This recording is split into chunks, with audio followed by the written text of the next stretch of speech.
Halo sobat-sobat interaktif Tekno yang berbahagia. Untuk video part 3 ini kita akan membahas mengenai kelanjutan dari pembahasan saraf C7 dan C8. Kiranya bisa sobat-sobat nikmati dan bisa didengarkan serta dipelajari. Untuk keseluruhan jangan lupa dengarkan atau lihat dari video part 1 dan part 2 sehingga menjadi satu bagian dari part 1, 2, dan 3. Untuk itu, silakan menikmati.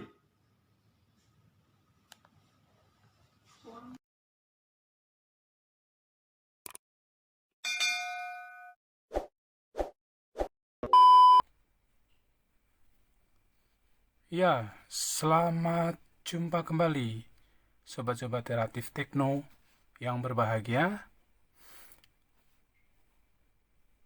Sobat-sobat interaktif Tekno yang berbahagia pasti masih ingat untuk video-video saya sebelumnya yang telah membahas tentang saraf tulang belakang C1 sampai C6. Mungkin yang belum sempat melihat atau mendengarkan video saya pada part 1 dan part 2, silahkan memutar terlebih dahulu video-video saya sebelumnya sehingga nanti akan menjadi keberlanjutan pada materi tentang kelanjutan dari syaraf tulang belakang ini. Nah, pada kesempatan video kali ini saya akan menampilkan atau membahas mengenai lanjutan dari video part 1 dan part 2 tentang syaraf tulang belakang. Yang akan kita bahas pada kali ini adalah syaraf C7 dan C8. Sobat-sobat interaktif Tekno yang berbahagia, untuk syaraf tulang belakang C7 sama seperti halnya pada saraf-saraf tulang belakang servikalis yang lainnya, mempunyai syaraf perasa. Nah, bagian mana saja syaraf perasa ini yang mempengaruhi di bagian tubuh manusia, yaitu adalah bagian belakang bahu, lengan atas dan bawah, bagian depan dan belakang jari-jari 2 dan 3. Jadi kalau kita raba, itu mulai dari bagian bahu belakang. Bagian bahu belakang bisa dibilang di bagian skapula.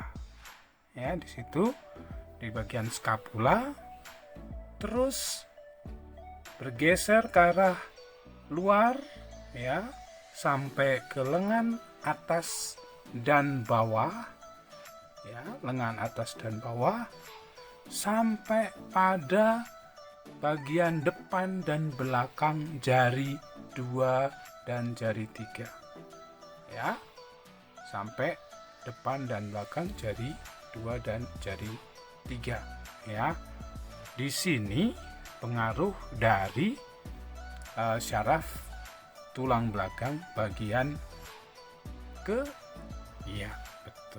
ketujuh.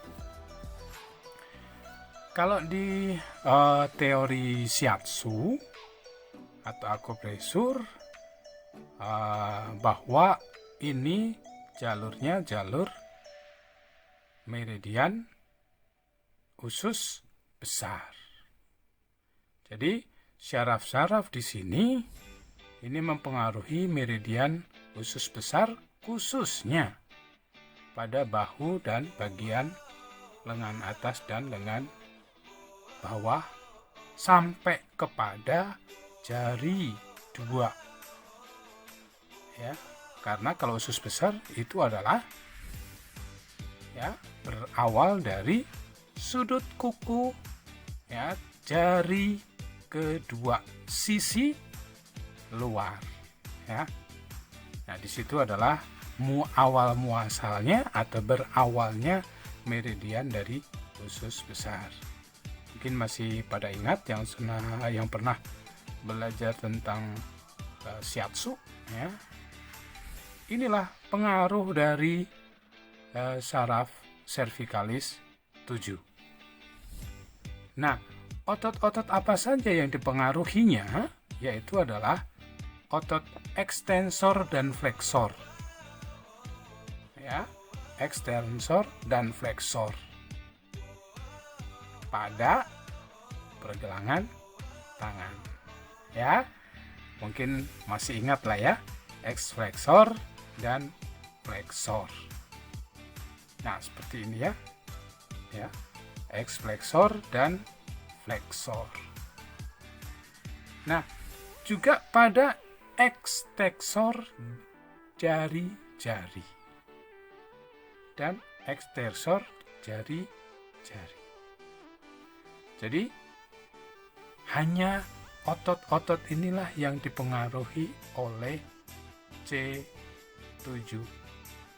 Jadi kalau orang nanti pas jari-jari 2 dan jari 3 ini tidak bisa bergerak, kemungkinan besarnya adalah gangguan dari C7. C7 keluarnya dari mana? Adalah antara C7 dan C6. Bagaimana cara menerapinya? Nah, ini saya serahkan kepada sobat-sobat Kreatif Tekno, bagaimana cara merangsang atau merespon supaya adanya suatu stimulus, ya, bagi syaraf tulang belakang bagian 7 ini. Ya, kalau dari pijatan bisa dengan cara pressing, atau kalau misalnya Anma dengan boshi atsu, atau kalau shiatsu itu adalah boshi atsu, kalau Anma adalah boshi junetsu. Tetapi bisa juga yang sudah belajar tentang akupuntur, ini bisa dirangsang dengan menusukkan di antara atau memasukkan jarum, ya, kira-kira 1,5 sun dari antara C, ya, dari antara C7 dan C6, dan kemudian bisa dipasang alat untuk penggerak otot atau syaraf. Nah, inilah yang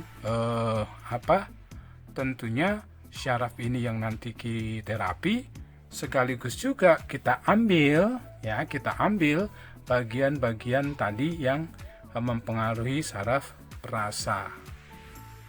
Ya, saluran atau jalur dari saraf perasa tadi dari bahu belakang menuju lengan atas dan bawah, ya, dan juga nanti belakang dan depan jari 2 dan jari 3. Di sini ada titik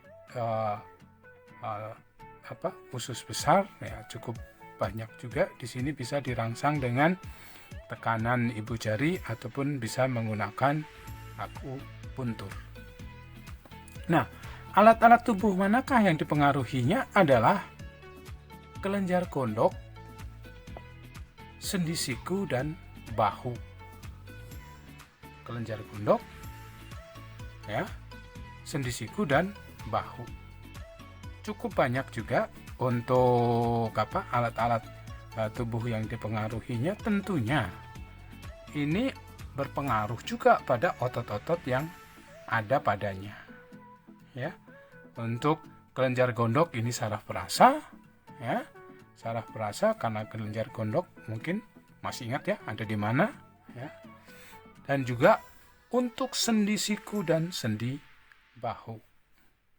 Mungkin juga sobat-sobat Kreatif Tekno ingat tentang adanya frozen shoulder.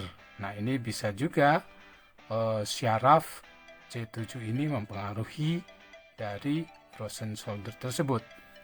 Meski terkadang bukan terkadang ya, meski frozen shoulder tidak dipengaruhi oleh syarafnya, tetapi akibat frozen shoulder maka syaraf C7 akan terganggu.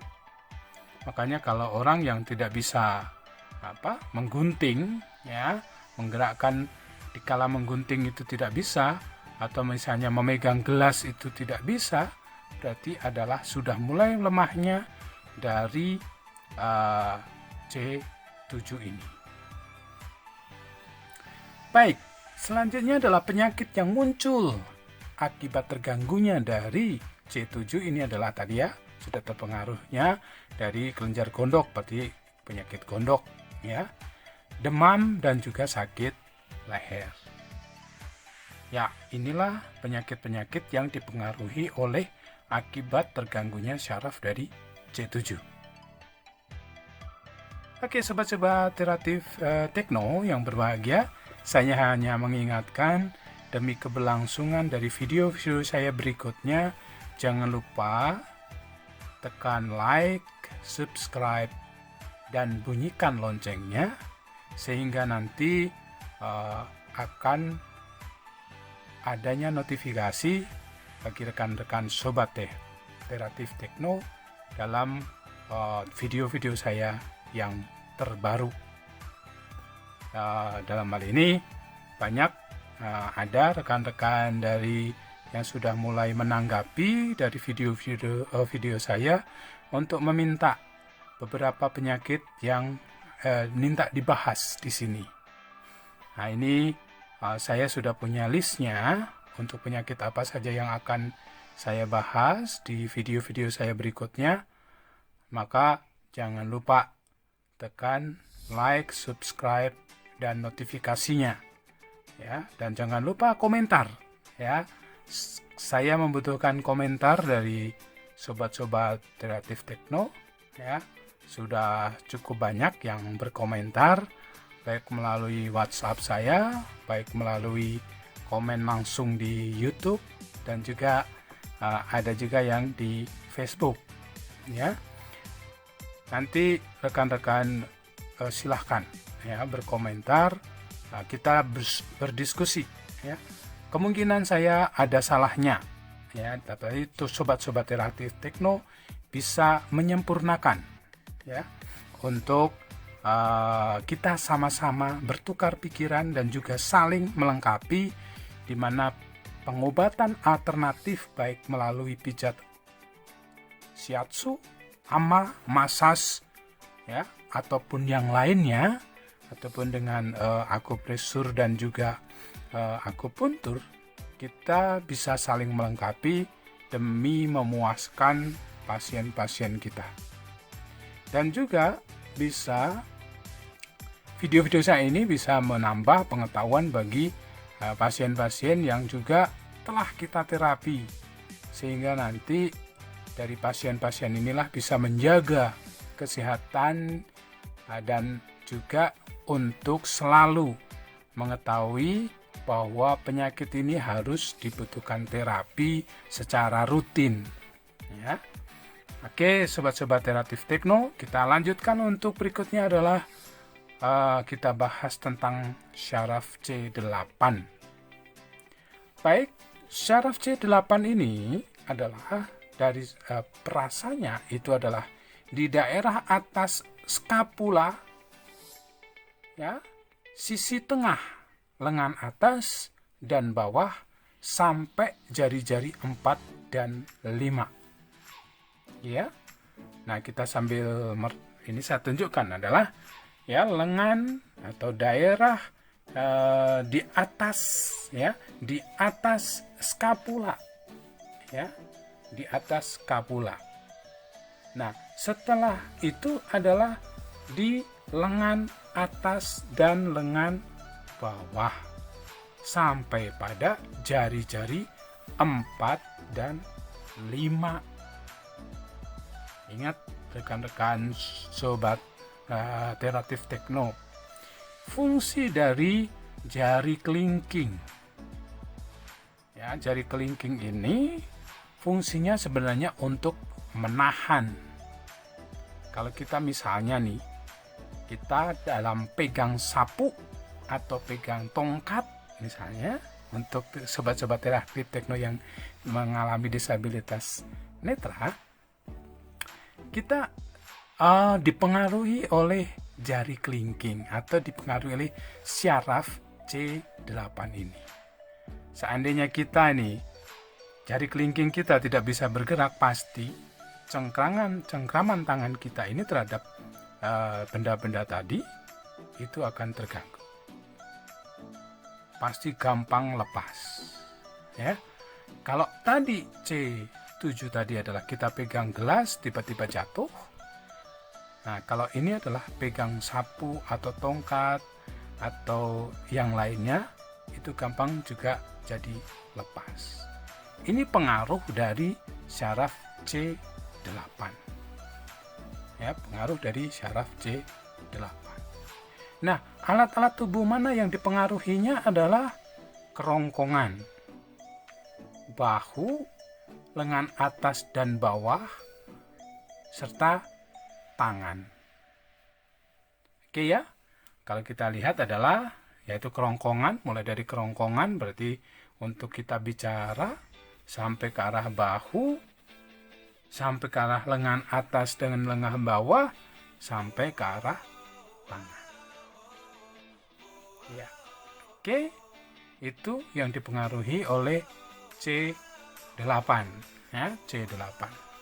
Dalam hal ini rekan-rekan Teraktif Tekno, banyak hal juga yang kita bisa ambil bahwa C8 ini mempengaruhi, bisa jadi karena misalnya nih, kalau dari hal-hal yang kita bahas ini pastinya bisa mempengaruhi untuk penyakit-penyakit apa saja, kan begitu ya, karena bagian daerahnya itu adalah kerongkongan, bahu ya, lengan atas dan lengan bawah sampai ke tangan, berarti kita bisa juga menentukan penyakit apa yang akan muncul kalau syaraf C8 ini terganggu.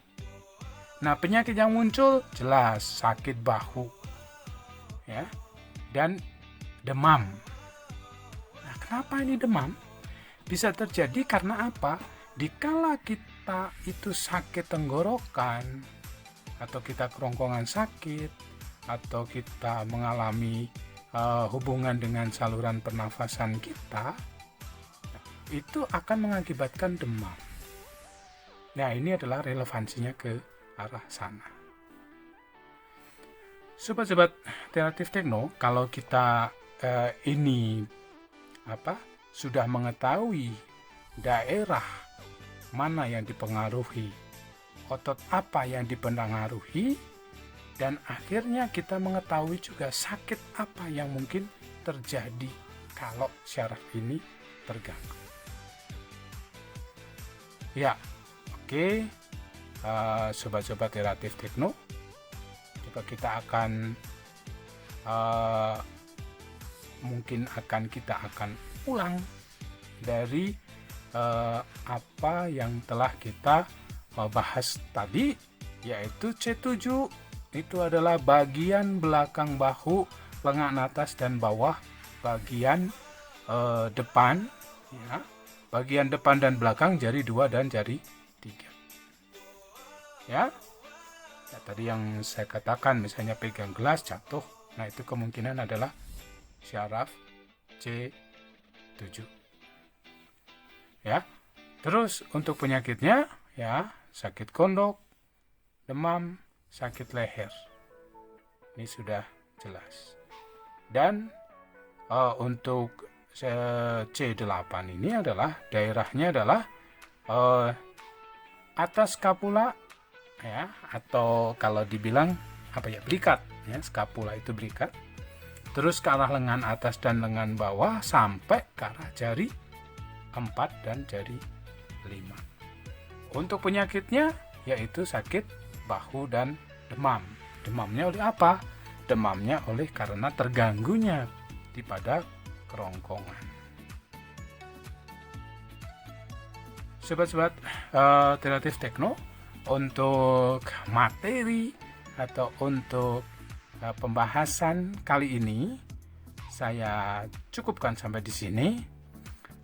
Silahkan tekan like, subscribe, dan juga mengkomentari ya dari video-video saya yang telah saya luncurkan untuk membahas tentang saraf cervicalis.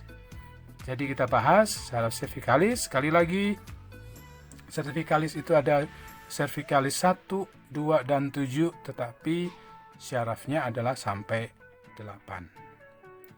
Baik, mungkin video saya ini pendek, tetapi saya yakin dengan pendeknya video tidak mengurangi dari isi apa yang kita bahas, dan juga nantinya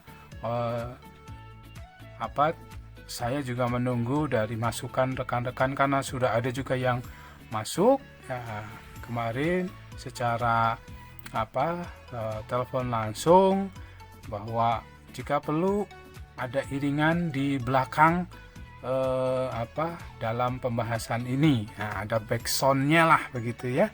Nah, tetapi saya kira nanti bisa kita lengkapi perlahan-lahan, dan mudah-mudahan nanti pembahasan saya ini tidak terganggu oleh backsoundnya, sehingga nanti lebih cenderungnya backsound yang didengarkan daripada pembahasannya, sehingga mengurangi dari tujuan kenapa video ini dibuat ya.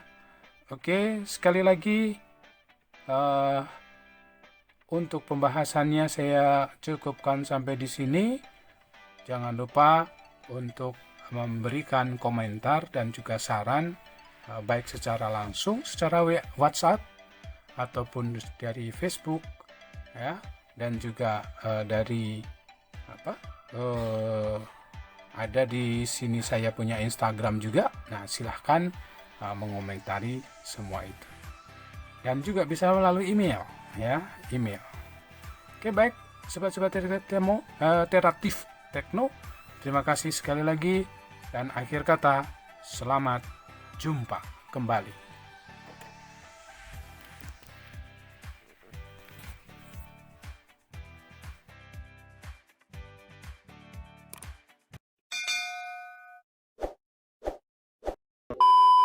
Terima kasih sobat-sobat Teraktif Tekno. Tadi sudah dibahas tentang cervicalis 7 dan cervicalis 8. Jangan lupa tekan like, subscribe, dan bunyikan notifikasinya supaya akan muncul untuk notifikasi video-video saya yang selanjutnya. Oke, akhir kata terima kasih dan selamat jumpa kembali.